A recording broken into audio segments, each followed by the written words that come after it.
Hello नमस्कार प्यारे साथियों। दोस्तों, पीटीटी और बीएसटीसी की एक और क्लास में आपका स्वागत है।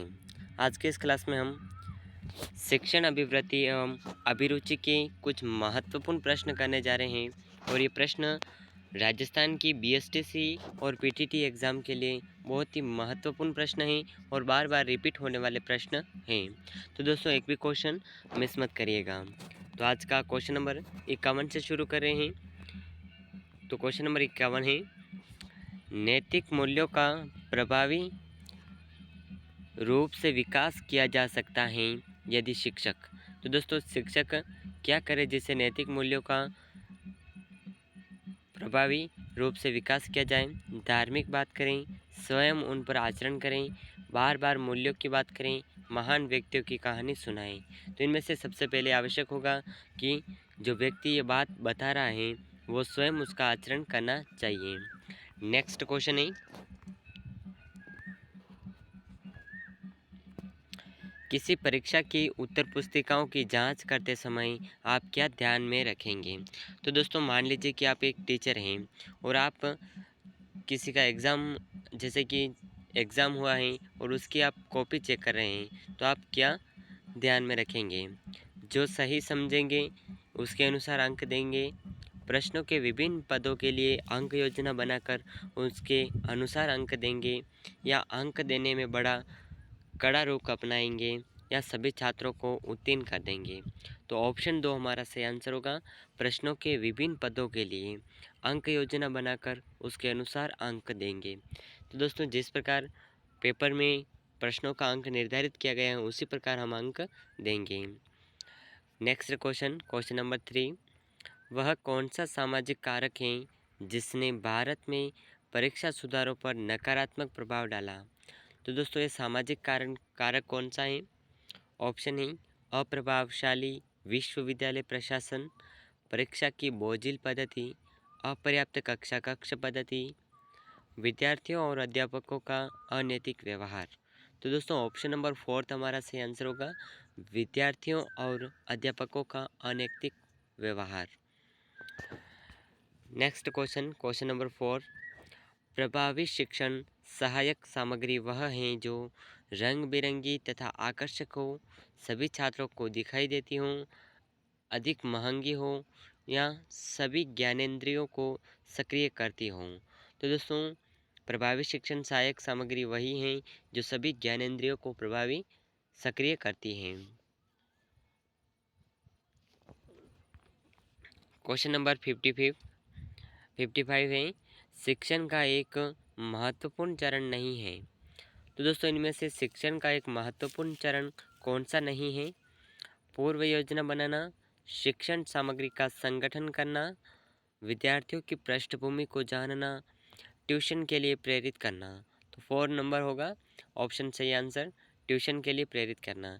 क्योंकि दोस्तों, अध्यापक का महत्वपूर्ण चरण यही होता है कि वो किसी भी विद्यार्थी को ट्यूशन ना लेना पड़े, यानी कि वो जो स्कूल में पढ़ाते हैं इतना प्रभावी तरीके से पढ़ाएं कि छात्रों को बहुत ही अच्छे तरीके से समझ में आए, जिससे छात्रों को ट्यूशन लेने की आवश्यकता ही नहीं पड़े। तो दोस्तों, ऑप्शन नंबर शिक्षण का एक महत्वपूर्ण चरण नहीं है, ट्यूशन हमारा जो ऑप्शन सही आंसर होगा, ये शिक्षण का महत्वपूर्ण चरण नहीं है, क्योंकि आवश्यक नहीं है कि ट्यूशन किया जाए। ट्यूशन तब की जाती है जब कोई समझ नहीं आता है, वो अपने अलग खर्चे से ट्यूशन करते हैं। क्वेश्चन नंबर 6 है, शिक्षक और विद्यार्थियों में अच्छे संबंधों का होना आवश्यक है क्योंकि? तो दोस्तों, शिक्षक और विद्यार्थियों में अच्छे संबंधों का होना आवश्यक है किस लिए? शिक्षक को ट्यूशन मिलते हैं, इससे सीखने और सिखाने में सहयोग मिलता है, कक्षा का वातावरण अच्छा रहता है, या इससे कक्षा में अनुशासन रहता है? तो ऑप्शन 2 हमारा सही आंसर होगा, इससे सीखने और सिखाने में सहयोग मिलता है। क्वेश्चन नंबर 7 है, आपकी राय में जीवन में सफलता प्राप्ति हेतु आवश्यक है? तो दोस्तों, जीवन में सफलता प्राप्ति हेतु क्या आवश्यक है? परिस्थितियों से समायोजन करना, प्रभावशाली परिवार से जुड़ा होना, भाग्यवान होना, अधिक धनी होना। तो दोस्तों ये अधिक धनी होना ये कोई मैटर नहीं करता है, लेकिन परिस्थितियों का सामना करके उन्हें अपने अनुकूल बनाना ही सबसे सफलता प्राप्ति का नियम है। तो ऑप्शन 1 हमारा सही आंसर होगा। नेक्स्ट क्वेश्चन है क्वेश्चन नंबर 8। आपकी राय में जीवन में सजगता का महत्व है। तो दोस्तों जीवन में सजगता का महत्व क्या होगा? शिक्षण व संस्था में, समग्र जीवन में, परिवार में, आवश्यकता नहीं। तो ऑप्शन 2 हमारा सही आंसर होगा। समग्र परिवार में जीवन में सजगता का महत्व होता है। क्वेश्चन नंबर 9 है वार्षिक परीक्षा प्रणाली में सुधार के प्रयास की आवश्यकता है। तो दोस्तों वार्षिक परीक्षा परीक्षा प्रणाली में क्या सुधार की आवश्यकता है? मूल्यांकन प्रक्रिया की, समय प्रणाली से, लिखित और प्रायोगिक कार्यों से, निम्न में से कोई नहीं। ऑप्शन 1 हमारा सही आंसर होगा। मूल्यांकन प्रक्रिया से। क्वेश्चन नंबर 10 है विद्यालयों में बढ़ती अनुशासनहीनता का प्रमुख कारण है। तो दोस्तों विद्यालयों में जो वर्तमान के समय आप देख पा रहे होंगे बहुत ही अनुशासनहीनता बढ़ चुकी है। कोई छात्र शिक्षक की बात नहीं मानता है, क्लास में फ़ोन वगैरह यूज़ करते हैं, इस तरह से अनुशासन बढ़ता जा रहा है। दोस्तों इसका प्रमुख कारण क्या है? वातावरण का प्रभाव, अभिभावकों का हस्तक्षेप, प्रशिक्षित अध्यापकों की कमी, विद्यार्थियों में नैतिक मूल्यों की कमी। ऑप्शन 4 हमारा सही आंसर होगा। विद्यार्थियों में नैतिक मूल्यों की कमी के कारण अनुशासनहीनता बढ़ती है। नेक्स्ट क्वेश्चन है क्वेश्चन नंबर 61। शिक्षा मुख्यतः सहायक है। तो दोस्तों शिक्षा किसके लिए सहायक है? ऑप्शन है बालक के सामाजिक विकास में, बालक के राजनीतिक विकास में, बालक के मानसिक विकास में, बालक के सर्वांगीण विकास में। तो ऑप्शन 4 हमारा सही आंसर होगा। बालक के सर्वांगीण विकास के लिए शिक्षा सहायक है। Question number 62। यदि किसी बालक की कक्षा में चोरी करने की आदत है तो आप उसकी इस आदत को दूर करने के लिए क्या करेंगे? तो दोस्तों किसी बालक की चोरी करने की आदत होती है तो उसके लिए आप क्या करेंगे? उसकी अपेक्षा करेंगे, अभिभावकों को सूचित करेंगे, उसे कठोर दंड देंगे या चोरी के कारणों का पता लगाएंगे। जी हाँ दोस्तों ऑप्शन 4 हमारा सही आंसर होगा। चोरी के कारणों का पता लगाएंगे, वो किस कारण से चोरी करता है और उसके चोरी के कारण करने जो चोरी करता है उस कारण का समाधान करने की कोशिश करेंगे। तो ऑप्शन 4 हमारा सही आंसर होगा। Question number 63। यदि कोई अभिभावक परीक्षा में अपने बालक की सिफारिश अध्यापक से करे तो अध्यापक को क्या करना चाहिए?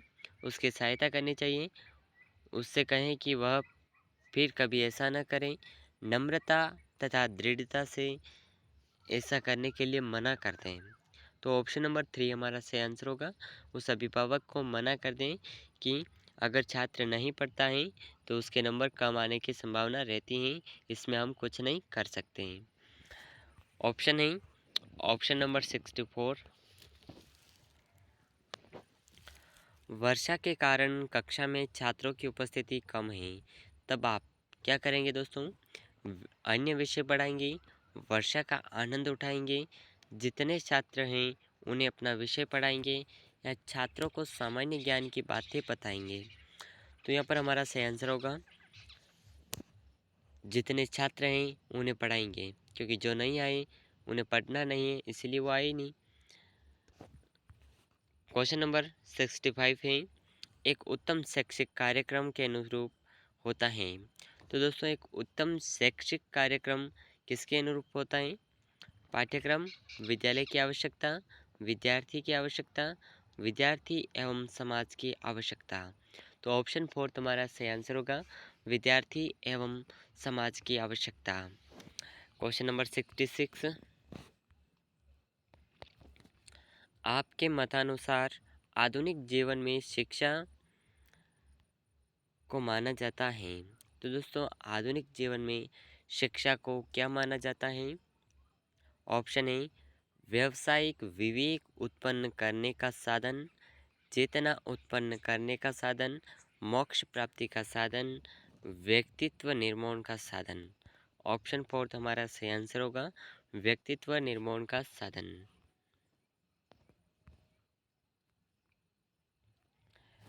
क्वेश्चन नंबर 67 है, कक्षा में नेतृत्व करता है। तो दोस्तों कक्षा में नेतृत्व कौन करता है? अध्यापक, प्रधानाध्यापक, छात्र समूह, मॉनिटर। अधिकांश क्लासों में आपने देखा होगा कि मॉनिटर होते हैं जो कक्षा में नेतृत्व करते हैं, लेकिन दोस्तों ऑप्शन हमारा वन से आंसर होगा अध्यापक नेतृत्व करता है। जब अध्यापक पढ़ाता है तो वो हमारा नेतृत्व करता है। नेक्स्ट क्वेश्चन है क्वेश्चन नंबर 68, निम्नलिखित में से कौन सी विशेषता प्रमुख रूप से अध्यापक से संबंधित है? कौन सी विशेषता प्रमुख रूप से अध्यापक से संबंधित है? प्रभावी शाब्दिक संप्रेषण होना, विद्यार्थी से अच्छा तालमेल होना, विषय वस्तु की निपुणता, राजनेताओं से आदर प्राप्त करना। तो ऑप्शन 3 हमारा सही आंसर होगा विषय वस्तु की निपुणता। नेक्स्ट क्वेश्चन क्वेश्चन नंबर 69, निम्नलिखित में से शिक्षक के लिए कौन सा कार्य सर्वाधिक वांछित है? तो ऑप्शन ए कक्षा में कठोर अनुशासन बनाए रखना, जटिल विषय वस्तु को सरल कर समझना, श्यामपट्ट का उपयोग अच्छे ढंग से करना, कक्षा में स्पष्ट एवं जोर से बोलना। तो यहाँ पर हमारा सही आंसर होगा ऑप्शन नंबर 2, जटिल विषय वस्तु को सरल कर समझना। यानी कि जो हमें समझ में नहीं आ रहा है उसे हम और भी प्रयास करेंगे कि उसे सरल कैसे किया जाए, उस जितना हो सके उसे सरल करके समझने का प्रयास करेंगे। क्वेश्चन नंबर 70, शिक्षकों के प्रति प्रधानाध्यापक का व्यवहार होना चाहिए प्रभावपूर्ण, अनुशासनात्मक, निष्पक्ष, समयानुसार।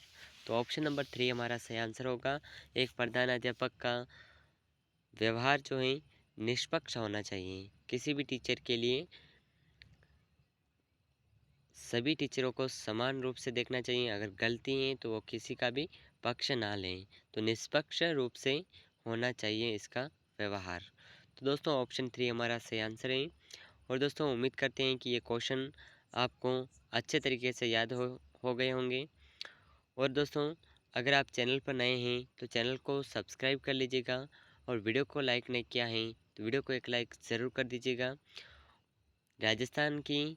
राजस्थान जीके और पीटीटी और बीएसटीसी की महत्वपूर्ण क्लासेस पाने के लिए इस चैनल को आप ज़रूर ज्वाइन करिएगा। तो दोस्तों मिलते हैं नेक्स्ट वीडियो में, तब तक के लिए जय हिंद जय भारत।